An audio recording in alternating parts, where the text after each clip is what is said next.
Today I'm going to be making Butterfinger cookies. This recipe is from the June-July 1998 edition of Taste of Home magazine. So that's what it looks like on the cover. And this was almost, well, it is the last recipe in the book. So what you need to make these cookies, you need a half a cup of butter softened, which is a full stick. You need 3/4 cup sugar, 2/3 cup packed brown sugar, 2 egg whites, 1 1/4 cup of chunky peanut butter. We're using the extra crunchy Jif peanut butter. You need 1 1/2 teaspoons of vanilla, 1 cup of all-purpose flour, a 1/2 teaspoon of baking soda, and a 1/4 teaspoon of salt. Those are in the same container. And then you need 5 Butterfinger candy bars chopped. So what's interesting is that back in the day, back in 1998, Butterfinger candy bars were 2.1 ounces. They are only 1.9 ounces now. So we could have cut a little bit off of this one, but we didn't. So there are actually 5 chopped candy bars in there. We bought a pack of 6 in the candy aisle at Walmart. You want to preheat your oven to 350 degrees, and then you want to get a cookie sheet out and put some parchment paper on it, or grease it. In a mixing bowl, you want to cream the butter and sugars. Now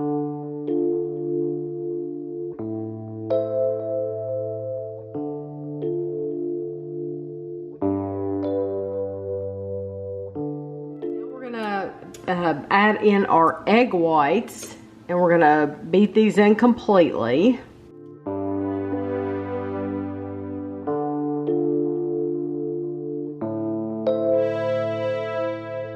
gonna add in our peanut butter and vanilla. And I'm gonna move this over just so it'll be easier for me to get the peanut butter into the bowl so that I don't have to fight with it.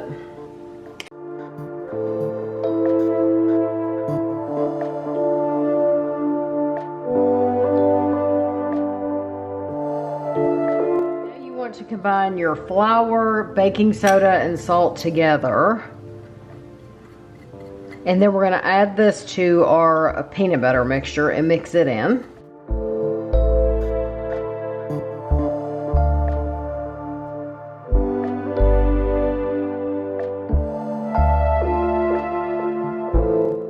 This up just so I can add my candy bars easier. You want to, it says stir in the candy bars, but I'm gonna mix it, and I'm just gonna mix it on low so they don't all get crushed, but just mix them on low just a little bit. Now it says to shape this into 1 1/2 inch balls, and I'm just gonna do it like, I don't know if these are gonna be too big or too small or what, but I'm just gonna do them about the size that I normally do, like Oreo balls or any other cookie balls. And then once I get them shaped on here, we're going to bake them at 350 for 10 to 12 minutes. I'll probably go for like 10 minutes, the low end of the time, but then I'll check on them. And then of course, I'll let you know how long they took total.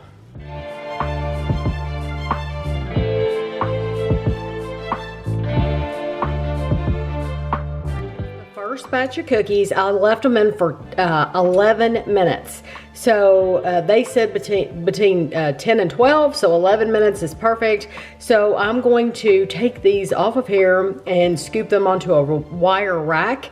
I already have my next set in, and then I'm going to fill this up with another set. This says, Carol's Kitchens of Ridgeland, Mississippi cautions, these great cookies don't last long. Make a double batch. So they're telling you that you'll get about 4 dozen. So that's what, 48? Yep. 48 cookies. I got 35. Oh, so you're pretty close. I got 35 and I ate one raw. Just telling you, I did. And it was absolutely fantastic. It was wonderful. I had filled up my cookie sheets, and I had enough in the bottom to make a good size ball. And I thought, Yeah, that's happening. I'm gonna eat that, and that's exactly Where that's going. That's exactly what I did. So, My tummy. but I have this one so I could take a picture of the middle. So I'm just gonna go ahead and eat this one.